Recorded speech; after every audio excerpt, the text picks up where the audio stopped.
મજામાં. હવે આજે આપણે છે ને ડિસ્કસ કરવાના છીએ કે જે ભાઈ અત્યારે એક્સપ્લેન કર્યું એ ફૂલ્લી ઇલેક્ટ્રિક સેગમેન્ટ ઉપર એને એક્સપ્લેનેશન આપ્યું. હવે રાઇટ નાઉ મારુતિ સુઝુકી છે ને એ ડીઝલ કાર્સ નથી બનાવતું, બધાને ખ્યાલ જ હશે. લાસ્ટ 2019માં ડિસકન્ટિન્યુ કરી દીધું હતું.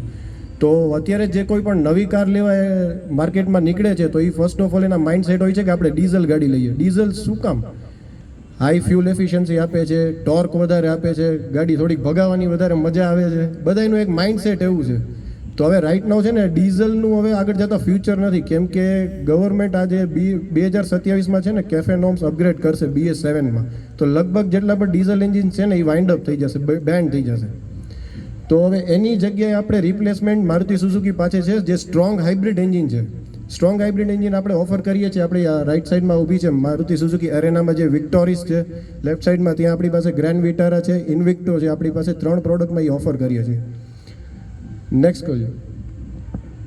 હવે સ્ટ્રોંગ હાઇબ્રિડ એન્જિન છે એ બેઝિકલી વર્ક કઈ રીતે કરે છે ને એમાં શું શું કોમ્પોનન્ટ છે બ્રીફ તમને થોડુંક કહી દઉં. એની અંદરમાં છે ને 1.5 લિટરનું વિક્ટોરિસ અને ગ્રેન્ડ વિટારાની અંદરમાં 1500 સીસીનું પેટ્રોલ એન્જિન છે. હવે પેટ્રોલ એન્જિન તમે નોર્મલ કોઈ પણ ચલાવો તો એમાં બેઝિક પાવર હોય અને એટલી બધી કોઈ ખાસ ફ્યુલ એફિશિયન્સી ન હોય. બટ આમાં એડવાન્ટેજ એ છે કે ડિક્કીની અંદરમાં તમને છે ને એક high voltage lithium ion battery company આપે છે અને એન્જિન સાથે એક મોટર લાગેલી હોય છે. પણ જેના લીધે શું થાય, જ્યારે પણ તમે ગાડી સ્ટાર્ટ કરો તો ગાડી તમારી બેટરી ઉપર સ્ટાર્ટ થાય. અને સિટીની અંદરમાં જો તમારું ડ્રાઇવિંગ વધારે છે તો 30 થી 40ની સ્પીડ સુધી મેક્સિમમ ટાઈમ એ બેટરી ઉપર ચાલે છે. તો એના લીધે તમારી ફ્યુલ એફિશિયન્સી વધી જાય છે. અને જો તમે હાઈવે ઉપર ડ્રાઇવિંગ વધારે કરો છો તો એમાં તમને ડિયોલ એડવાન્ટેજ પાવર મળે છે. જ્યારે પણ તમે થોડુંક વધારે પેડલ આપશો ને તો ડિયોલ એક્સેલરેશન થશે, બેટરીથી મોટરમાં પાવર આવશે અને એન્જિન બે ભેગું વર્ક કરશે.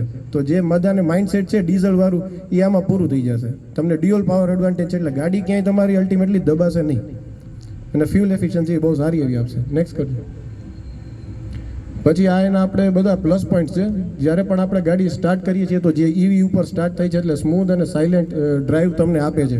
અને જેટલી પણ સ્ટ્રોંગ હાઇબ્રિડ કાર્સ છે ને આપણી એની અંદરમાં છે ને તમને CVT ગિયરબોક્સ છે. CVTનું મતલબ છે જે બેલ્ટ ડ્રાઈવ સિસ્ટમ ગિયરબોક્સ છે. એની અંદરમાં ક્યાંય ગિયર શિફ્ટિંગ ન આવે એટલે એકદમ તમને સ્મૂથ પાવર ડિલિવરી મળે, ક્યાંય તમને ઝીરો લેગ અને જર્ક નહીં આવે.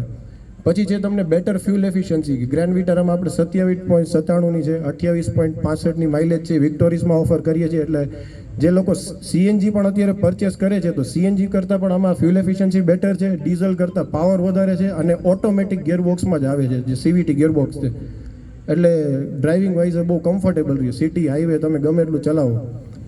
પછી ઇકો ફ્રેન્ડલી છે, કેમ કે ડીઝલમાં શું છે કે એમિશન એમાં વધારે હોય, વધારે હાર્મફુલ ગેસ બહાર કાઢતી હોય વાતાવરણમાં. પેટ્રોલ છે તો એ એટલું બધું નહીં કરે હાર્મફુલ. પછી avoid diesel drawbacks, best for city use. જેને ડેલીનું સિટી રન છે તો આ મેક્સિમમ ટાઈમ છે ને એમાં 60-40નો રેશિયો છે, 60-40નો. 60% બેટરી ઉપર ચાલે છે હાઇબ્રિડ ગાડી અને 40% જ પેટ્રોલનું એકચ્યુઅલ યુઝ કરે છે. તો ફ્યુલ એફિશિયન્સી તમારી બહુ વધી જાય છે. Higher service network. મારુતિ સુઝુકીના જો ઓલ ઇન્ડિયા એવરી સિટીમાં ઓલમોસ્ટ બધી જગ્યાએ સર્વિસ નેટવર્ક છે. પછી હાઈ રીસેલ વેલ્યુ. અત્યારે બધાને એમ છે કે ડીઝલ ગાડી અત્યારે લઈએ, ક્રેટા લેવા જઈએ, ગવર્મેન્ટે ઓલરેડી બેન કરી દીધું છે. એટલે રીસેલ વેલ્યુ છે ને અલ્ટિમેટલી તમને પેટ્રોલ આઈધર સ્ટ્રોંગ હાઇબ્રિડ વર્ઝન્સને તમને વધારે જોવા મળશે. અને કોસ્ટ એફિશિયન્ટ છે. સિસ્ટમ આવે છે એટલે ક્યાંય તમને જર્ક નથી આવતું. Seamless acceleration. તમે 0થી કદાચ ફૂલી લોડેડ હશો, 5 જણા બેસી જાઓ, લગેજ ભરી દો ગાડીની અંદરમાં અને તમે એકદમ એક્સેલરેશન આપશો ને તો બેટરી જે કમ્બાઇન પાવર આવશે એટલે એકદમ પાવરફુલ ફીલ કરાવશે. પછી silent EV mode at low speeds. Generally સિટીની અંદરમાં બેટરી ઉપર વધારે ચાલશે. ડીઝલ એન્જિન્સ તમને વધારે અવાજ કરતા હોય કેબિનની અંદરમાં તો આ મચ ક્વાઇટર કેબિન છે. પછી બેટર ફ્યુલ એફિશિયન્સી લખેલું છે. Electric motor assist engine. જે મોટર અને એન્જિન છે ને બંને કમ્બાઇન છે એટલે એ ફ્રન્ટ વ્હીલ ડ્રાઈવ કાર્સ છે. આપણી જેટલી પણ છે ને બધી ફ્રન્ટ વ્હીલ તમને પાવર જનરેટ કરે છે. પછી રીજનરેટિવ બ્રેકિંગ સેવ્સ એનર્જી. એટલે જે બેટરી આની અંદરમાં હાઈ વોલ્ટેજ બેટરી છે તો એ ચાર્જ કઈ રીતે થાય છે તો એ સેલ્ફ ચાર્જિંગ હાઇબ્રિડ ટેકનોલોજી છે. જ્યારે પણ તમે લીવર ઉપરથી પગ ઉપાડો ત્યારે ડીએક્સેલરેશન થાય, પાવર સ્ટોર કરે. બ્રેક મારો તો બ્રેક રીજનરેશન થાય, હીટ એનર્જીને કન્વર્ટ કરીને પાછી જે મોટર છે એ જશે જનરેટરનું કામ કરે અને બેટરીને જ પાછી ચાર્જ કરે છે. અને જ્યારે પણ તમે બહુ ગાડી ભગાવો પેટ્રોલ ઉપર ચાલે તો ત્યારે પણ એ બેટરીને ચાર્જ કરે છે. એટલે ચાર્જિંગે કરે છે અને યુઝે કરે છે, બે કામ ભેગા કરે છે સાયમલ્ટેનિયસલી.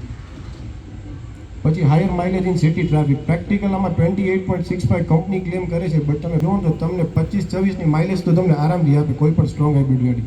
એટલે જે ડીઝલથી વધારે છે અને CNGથી પણ વધારે. અને better than most diesel vehicles in urban use એટલે જે આપણે સિટીમાં જેનું ડેલી ડ્રાઈવ છે એના માટે બહુ મોસ્ટ સ્યુટેબલ કાર છે. નેક્સ્ટ પછી lower maintenance cost. Non automatic જોવો ને તો એ 6 સ્પીડ ઓટોમેટિક જનરલી ગિયરબોક્સ આવતા હોય બધામાં ટોર્ક કન્વર્ટર, તેમાં મેન્ટેનન્સ પાર્ટ છે ને એની અંદરમાં વધી જાય છે. આમાં ખાલી એક બેલ્ટ ડ્રાઈવ સિસ્ટમ છે, તમે લીવર આપો એટલે ક્યાંય જર્ક નથી આવતું અને મેન્ટેનન્સ ઓછું આવે કેમ કે પાર્ટ્સ એની અંદર ઓછા લાગેલા છે.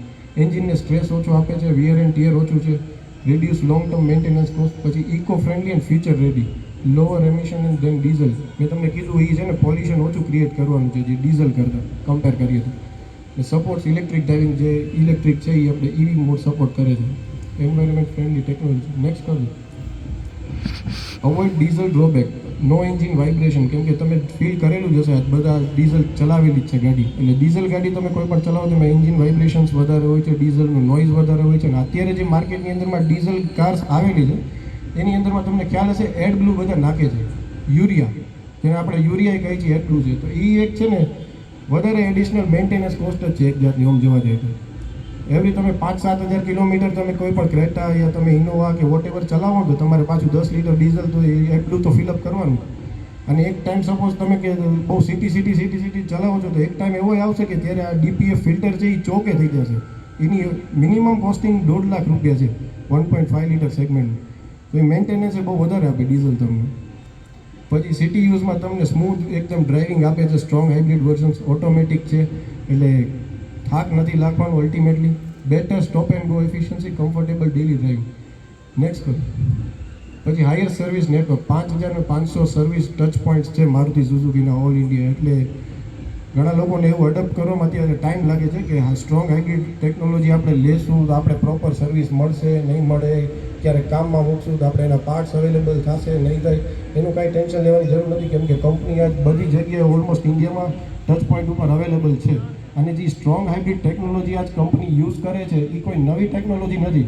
આ ઓલમોસ્ટ 25 વર્ષ જૂની ટેકનોલોજી છે. 97થી અધર ઓલ ઓટોમોબાઈલ સેક્ટર આ યુઝ કરે છે. એટલે બહુ જૂની અને રિલાયબલ ટેકનોલોજી છે સ્ટ્રોંગ હાઇબ્રિડ જે છે. Next higher resale value. As per આપણે કંપનીની રિસર્ચ પ્રમાણે તમે અત્યારે સપોઝ કોઈ વિટારા આપણે